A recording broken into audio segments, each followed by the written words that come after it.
నమస్తే, welcome to BCN news. నేను విజయలక్ష్మి. ముందుగా ముఖ్యాంశాలు. శ్రీ విజ్ఞాన్ వేదిక ఆధ్వర్యంలో నిర్వహించే స్వాతంత్ర దినోత్సవ పక్షోత్సవాల బ్రోచర్స్ ను ఆవిష్కరించిన జిల్లా కలెక్టర్ నాగరాణి. ఉండిలోని కలిదిండి అబ్బాయిరాజు పార్క్ అభివృద్ధి పనులను పరిశీలించిన ఎమ్మెల్యే రఘురాం కృష్ణంరాజు తనయుడు భరత్.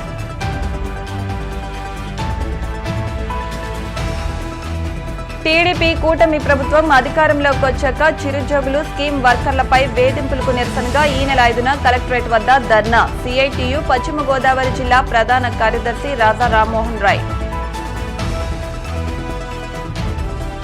ఐపీఎస్ కి ఎంపికైన కోయ చిట్టిరాజుకు పలువురు ప్రముఖుల అభినందన. భారతదేశ స్వాతంత్ర ఉద్యమ చరిత్ర ప్రపంచంలోనే గుర్తింపు పొందిందని, సమరయోధుల చరిత్ర అజరామమని జిల్లా కలెక్టర్ చదలవాడ నాగరాణి అన్నారు. శ్రీ విజ్ఞాన వేదిక ఆధ్వర్యంలో నిర్వహించబోతున్న స్వాతంత్ర దినోత్సవ పక్షోత్సవాల బ్రోచర్ను జిల్లా కలెక్టర్ నాగరాణి ఆవిష్కరించి మాట్లాడారు. అటువంటి అమరవీరుల చరిత్రను భావితరాలకు తెలియజేయడానికి స్వాతంత్ర దినోత్సవ వేడుకలను పక్షోత్సవాలుగా నిర్వహించడం అభినందనీయమన్నారు.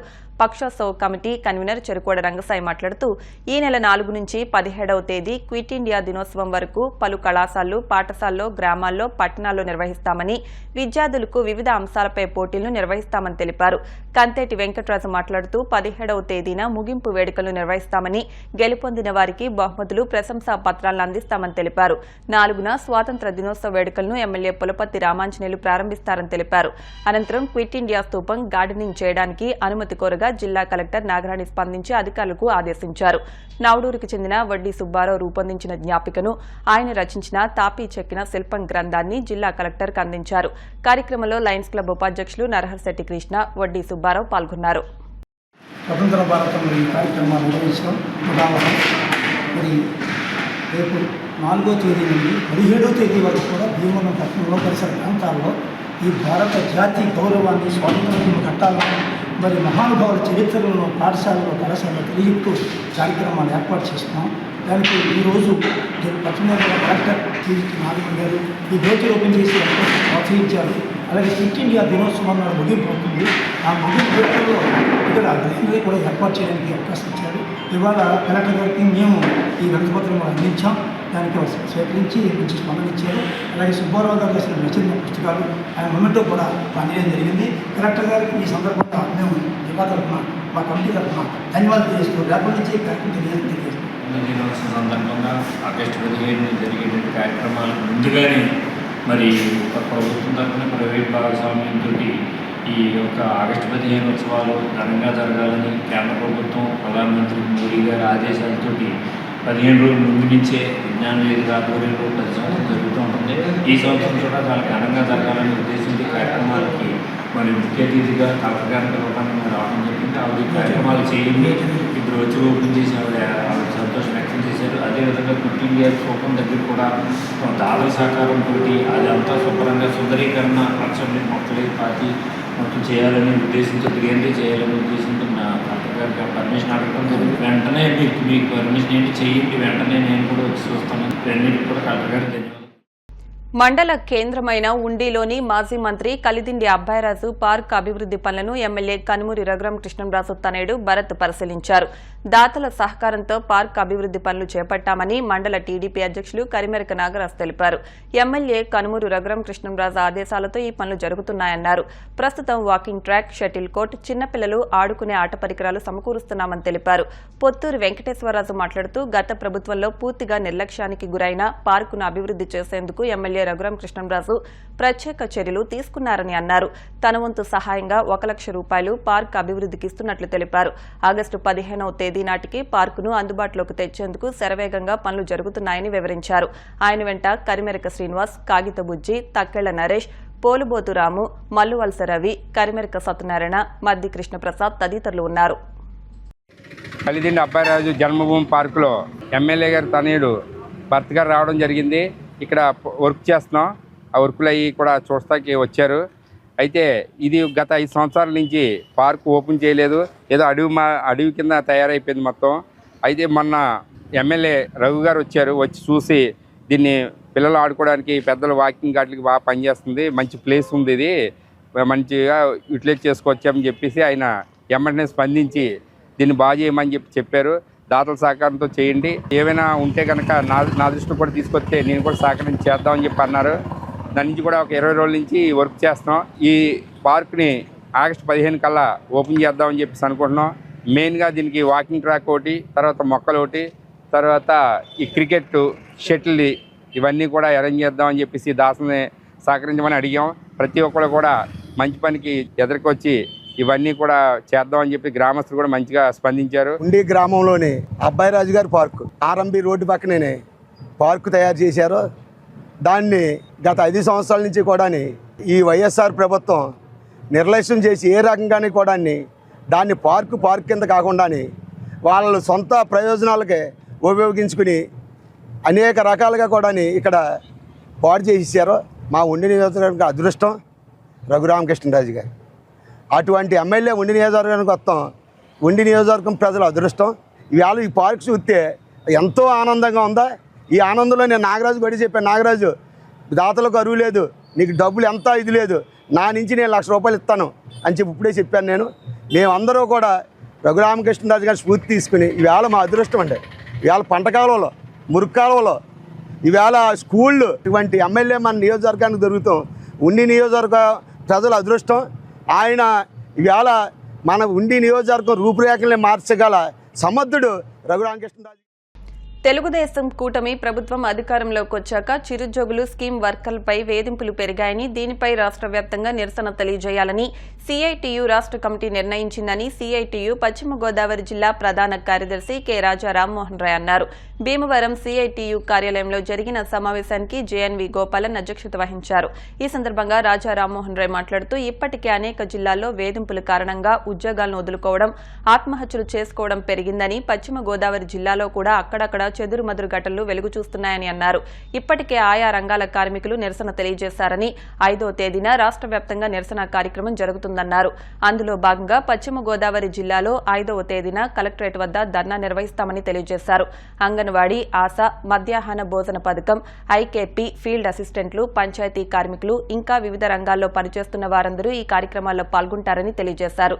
తక్షణమే రాష్ట్ర ప్రభుత్వం వేధింపులు అరికట్టి చిరుద్యోగులు స్కీమ్ వర్కర్ల సమస్యలు పరిష్కారం చేయాలని డిమాండ్ చేశారు. ఈ సమావేశంలో డి కళ్యాణి, బి వాసుదేవరావు, ఎం ఆంజనేయులు తదితరులు పాల్గొన్నారు.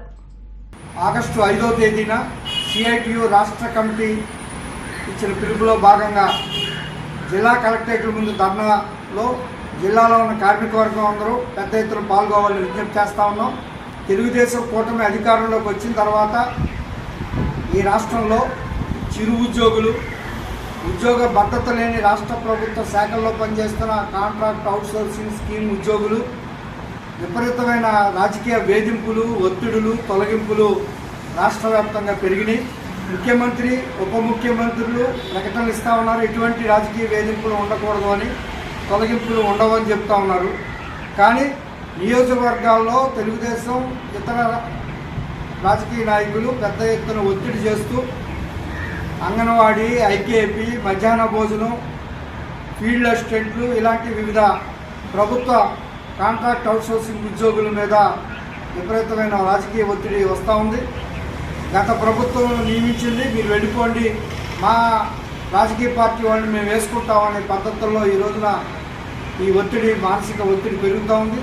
చిరు ఉద్యోగులు వారి ఉద్యోగ భద్రత కోసం విపరీతమైన ఆవేదన చెందుతూ ఉన్నారు.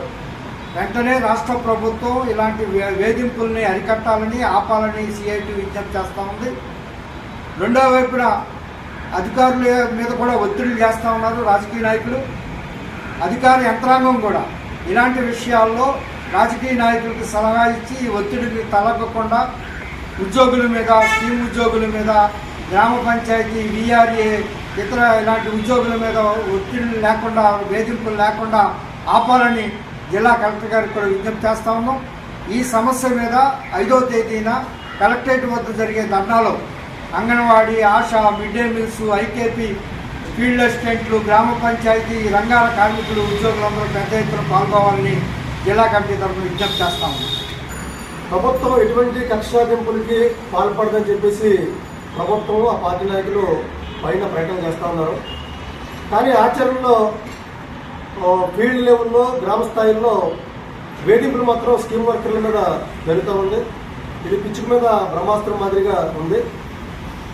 స్కీమ్ వర్కర్లు అంటే అంగన్వాడీ కావచ్చు, ఐకేపీ, మిడ్ డే మీలు, అలాగే ASHA workers, field assistants, VRA ఇట్లాంటి చిన్న చిరుద్యోగులు ఉన్నారు.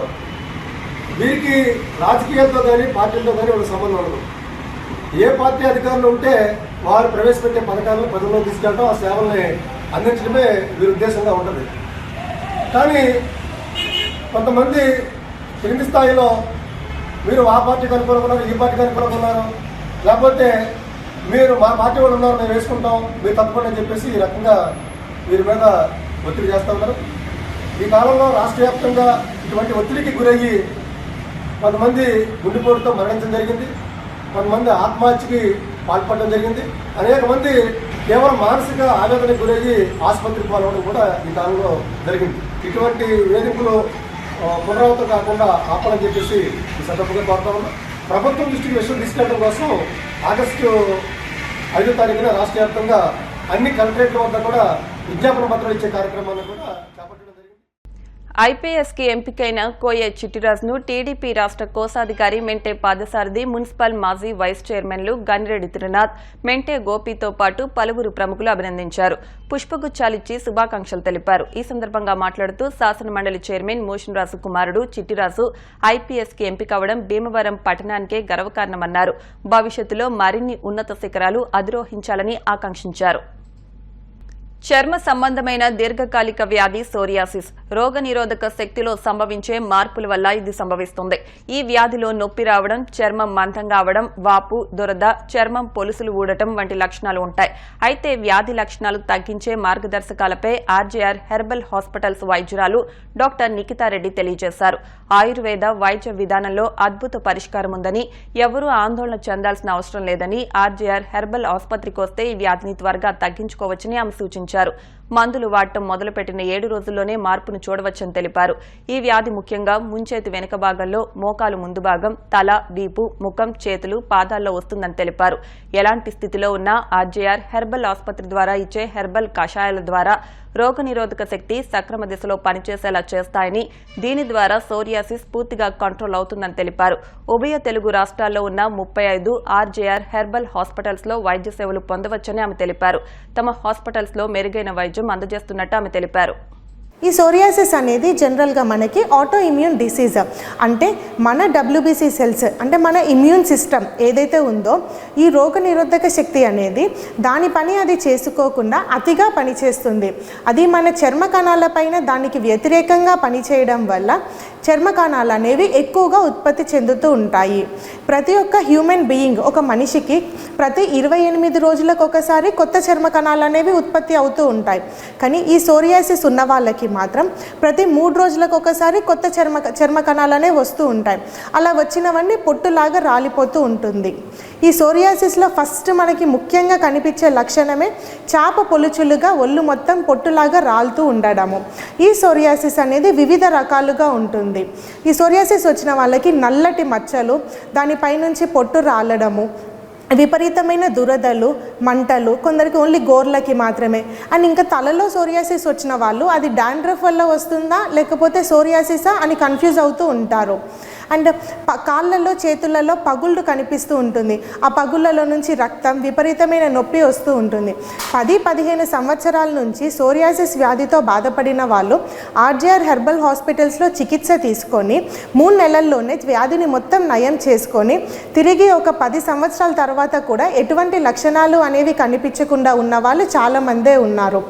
ఆర్జేఆర్ హెర్బల్ హాస్పిటల్స్లో సోరియాసిస్కి శాశ్వత పరిష్కారం అనేది ఉంటుంది. ఎందుకంటే ఈ సోరియాసిస్ అనేది నియంత్రించాలంటే మనం ఫస్ట్ కంట్రోల్ చేసుకోవాల్సింది మన ఇమ్యూన్ సిస్టమ్. మన రోగ నిరోధక శక్తిని కంట్రోల్ చేసుకునేలాగానే మన హెర్బల్ కషాయాలు అనేవి ఉంటాయి.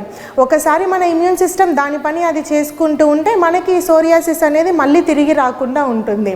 అండ్ ఫుల్ బాడీ మొత్తం సోరియాసిస్ ఉన్న వాళ్ళు కూడా ఒక 7 రోజుల్లో మందులు వాడడం స్టార్ట్ చేసిన దగ్గర నుంచే పొట్టు రాలడం అనేది పూర్తిగా ఆగిపోతుంది. వాళ్ళు ఇంతకుముందు ఎలా ఉంటారు, లైక్ మొత్తము వాళ్ళు కూర్చున్న ప్లేస్లో వల్ల మొత్తం పొట్టు ఉంటుంది, అది 7 రోజుల నుంచే తగ్గుతూ వస్తూ ఉంటుంది. సో మీరు కనుక సోరియాసిస్తో బాధపడుతున్నట్టయితే ఆర్జేఆర్ హెర్బల్ హాస్పిటల్ని సంప్రదించండి. ఆంధ్ర తెలంగాణలో మనకి 35కి పైగా బ్రాంచులు ఉన్నాయి. అపాయింట్మెంట్ కోసం 96555517కి కాల్ చేయండి. ఇప్పుడు కాసేపు ప్రకటనలు.